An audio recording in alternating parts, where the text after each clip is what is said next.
Na cidade de Chipre, em 300 anos antes de Cristo, vivia um comerciante muito rico chamado Zenão. Durante uma viagem da Fenícia ao Pireu, seu barco afundou, junto com toda a sua carga. Por causa desse único evento, um evento que estava totalmente fora do controle de Zenão ou de qualquer pessoa, esse homem muito rico de repente ficou pobre num instante. Imagine que você fosse Zenão. Como você reagiria se o trabalho de toda a sua vida fosse jogado no ralo pela força da natureza? Qual é a reação adequada? Você ficaria com raiva, triste? Você sentiria que a vida te enganou? Para a maioria de nós, todas estas seriam reações normais, mas não para Zenão, o pai do estoicismo. Uma pequena mudança dura uma eternidade, e uma pequena reformulação de sua mentalidade pode resultar em mudanças maiores e mais impactantes no futuro. O cerne do estoicismo é a própria definição de aceitação e indiferença. Depois de ler as obras de Sócrates e de outros grandes filósofos, Zenão criou e ensinou o estoicismo. De acordo com Zenão, embora não tenhamos muito controle sobre o que nos acontece, temos controle sobre como isso nos afeta, e devemos usar esse controle com grande efeito. Em vez de chorar pelo leite derramado ou, neste caso, pelos bens afogados, Zenão concentrou-se em manter a compostura sobre a situação, permanecendo calmo e neutro, apesar da sua situação difícil. Hoje, as pessoas inadvertidamente veem os estoicos como pessoas que não podem ser quebradas, pessoas que não costumam chegar aos extremos emocionais, passando por coisas como acessos de raiva ou crises de ansiedade. Mas a ideia original por trás do estoicismo era muito mais do que isso. Em vez de apenas uma forma de descrever pessoas sem emoção, o estoicismo era uma forma de ver, descrever e compreender o mundo. Era um modo de vida, e esse modo de vida perdurou durante séculos. A filosofia estoica pode ser aplicada a situações hoje da mesma forma que foi aplicada há milhares de anos, e seus benefícios são igualmente impactantes. O estoicismo nos permite processar essas emoções negativas de experiências negativas e transformá-las em pensamentos que nos dão uma perspectiva única do mundo. A perspectiva é tudo, e todas as pessoas no mundo têm experiências diferentes e, portanto, perspectivas diferentes sobre as coisas. Como os estoicos reuniam, discutiam e ensinavam filosofia em locais públicos, sua filosofia geral era amplamente conhecida. Eles acreditavam que os princípios estoicos poderiam beneficiar grandemente qualquer pessoa, e, portanto, não fazia sentido para eles esconder esse conhecimento atrás das quatro paredes de uma escola ou dos pátios do palácio. Como resultado, todos, desde escravos até imperadores, puderam aprender e se tornar estoicos, e foi o que fizeram. Alguns dos estoicos mais notáveis do mundo incluem Epicteto, que se traduz como adquirido, já que já foi propriedade de um escravo, Sêneca, que era um estadista renomado, Marco Aurélio, um imperador romano e um dos homens mais poderosos ter vivido. Os primeiros estoicos praticavam o que pregavam, evitando todas as formas de segregação e liderando a luta contra a desigualdade. Inventaram até a palavra cosmopolita, que significa literalmente cidadão do mundo. Quando as pessoas ouvem essa palavra agora, pensamos em cidades como Nova York, Toronto, Dubai e Londres, por serem diversas. Esse era o tipo de unidade e união que os estoicos pregavam. Na época da fundação do estoicismo, as mulheres não tinham permissão para seguir filosofia, mas os estoicos discordavam completamente disso. Musonius Rufus, professor de Epicteto, disse certa vez: "Não são apenas os homens que possuem entusiasmo e uma inclinação natural para a virtude, mas também as mulheres. As mulheres ficam tão satisfeitas quanto os homens com atos nobres e justos, e rejeitam o oposto de tais ações. Sendo assim, por que é apropriado que os homens procurem e examinem como podem viver bem, isto é, praticar filosofia, mas não as mulheres? Mesmo numa época em que não era popular, as mulheres podiam aprender livremente sobre o estoicismo e tornar-se elas próprias estoicas. Então, por que tantas pessoas adotam o estoicismo como modo de vida? Em um mundo cheio de acontecimentos inesperados, nossas emoções tendem a atrapalhar as coisas. Na verdade, não ficamos tristes porque coisas ruins e inesperadas acontecem conosco. A chuva é uma coisa boa. Ajuda a regar as nossas plantas, fornece água ao gado e mantém a temperatura fresca e úmida. Mas a verdade é que quando aquela nuvem escura te pega lá fora sem guarda-chuva, nunca é uma boa experiência. Então por que não começamos a chorar quando começa a chover? É porque, embora a situação seja má, aprendemos a esperar chuva. É algo inevitável, não podemos controlar o clima. A chuva passa e a luz volta. O estoicismo nos ensina que, da mesma forma, devemos esperar que tudo de ruim que possa acontecer, aconteça. Imagine o pior resultado e fique contente em saber que isso pode acontecer. Um dos exercícios estoicos é conhecido como desconforto voluntário, um exercício que visa aumentar o sentimento de gratidão. Durma no chão da cozinha, tomando banho frio quando normalmente toma banho quente. Não coma nada além de batatas por alguns dias, coisas assim. Este exercício ajuda você a compreender que não importa o quão difícil seja, você ainda sobreviverá e poderá prosperar se sua mentalidade estiver correta. Ao conseguirmos suportar essas situações desconfortáveis, indiretamente preparamos nosso mental para infortúnios futuros.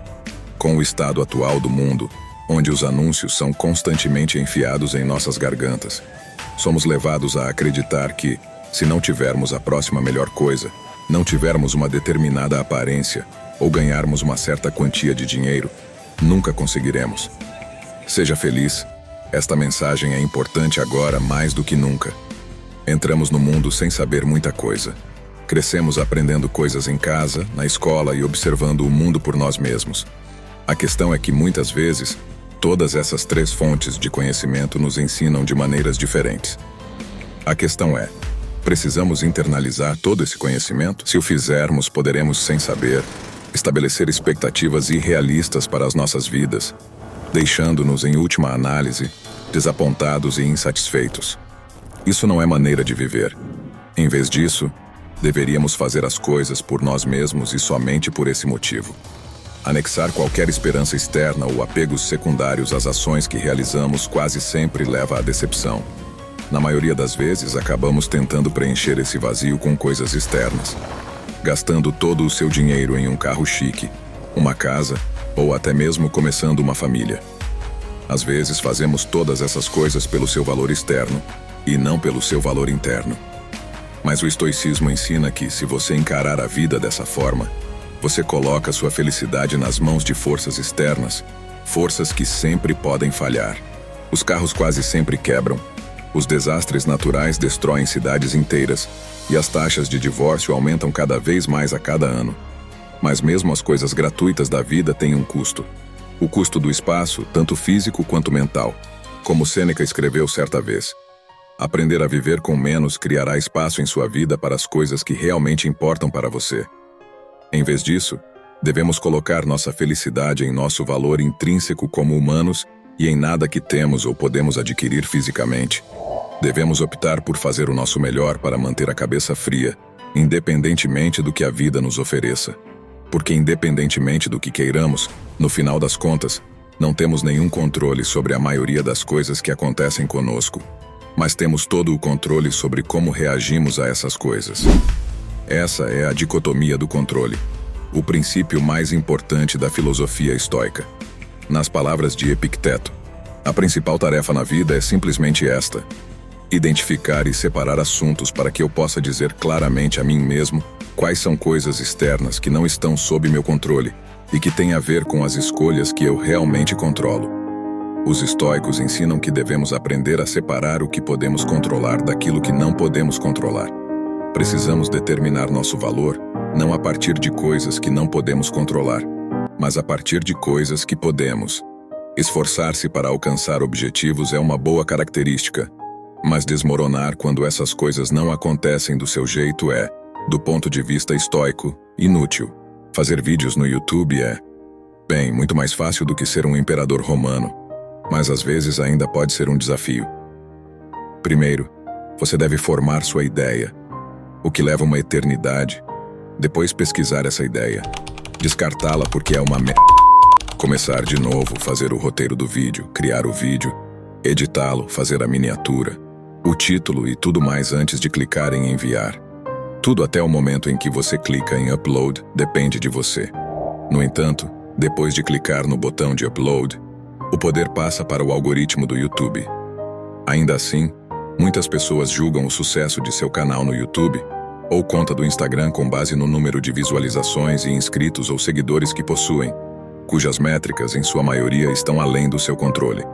Os estoicos ensinam que, em vez disso, você deve julgar o sucesso do seu trabalho com base na quantidade de esforço que dedica, e não no resultado de suas esperanças externas. Confie no processo. Viver com menos significa libertar-se das algemas sociais em que você essencialmente se colocou. Pense em uma pessoa que tem trabalhado duro nos últimos 6 meses. Ele agora sente que merece uma promoção e então vai até seu chefe com seu relatório de desempenho. O patrão agradece, não lhe concede a promoção e ele vai para casa pensando que deve ser péssimo no trabalho. Ele não considera que o chefe possa simplesmente ter acordado irritado, que outra pessoa possa ter sido mais qualificada naquele momento, ou que talvez a empresa estivesse apenas perdendo dinheiro e simplesmente não tivesse dinheiro para isso. Ele não sabe o motivo, mas ainda está chateado. Se ele simplesmente valorizasse a qualidade do relatório de desempenho que entregou e continuasse fazendo o que estava fazendo para ganhar a promoção que desejava, ele poderia ter ficado muito mais feliz no geral. Com a perspectiva certa, seu objetivo não teria sido diminuído, mas apenas adiado. É essa reformulação de sua mentalidade que é crucial. Um verdadeiro estoico não vê o seu sucesso com base no ganho financeiro dos seus empreendimentos, mas sente-se consolado pelo facto de poder viver uma vida confortável, sem todas as coisas que o dinheiro pode comprar. Existem as 4 principais virtudes do estoicismo: sabedoria, coragem, temperança e justiça. Sabedoria é ser capaz de separar o que é interno e o que é externo, e a capacidade de escolher a nossa reação às coisas que nos acontecem. Como disse Viktor Frankl, entre o estímulo e a resposta existe um espaço. Nesse espaço está nosso poder de escolher nossa resposta. Coragem, 2 palavras: persistir e resistir. Temperança, ou moderação, foi o que acabei de fazer ali, fazendo mais com menos, dizendo mais com menos palavras. Enquanto Jeff Bezos e Elon Musk lutam no topo da lista da Forbes, os estoicos acreditam que o limite da riqueza deveria ser simplesmente ter o que é essencial, e depois ter o que é suficiente. A justiça é a mais importante de todas as virtudes. Instrui que ninguém deve fazer mal ao outro, porque todos nascemos uns para os outros, para fazer o bem uns aos outros, e não a nós mesmos. Nelson Mandela foi um dos líderes africanos mais famosos do mundo. Enquanto lutava contra o apartheid, foi condenado à prisão perpétua, onde permaneceu por 27 anos antes de finalmente ser libertado. Quando foi libertado da prisão, foi eleito presidente da África do Sul. E, portanto, muitas pessoas pensaram que ele iria punir brutalmente todas as pessoas que tinham alguma coisa a ver com o apartheid ou com a sua prisão, mas é claro que ele não o fez. Ao longo de seu tempo na prisão, Mandela leu as obras de Marco Aurélio e aprendeu muitos dos valores fundamentais do estoicismo que praticou ao longo de sua vida.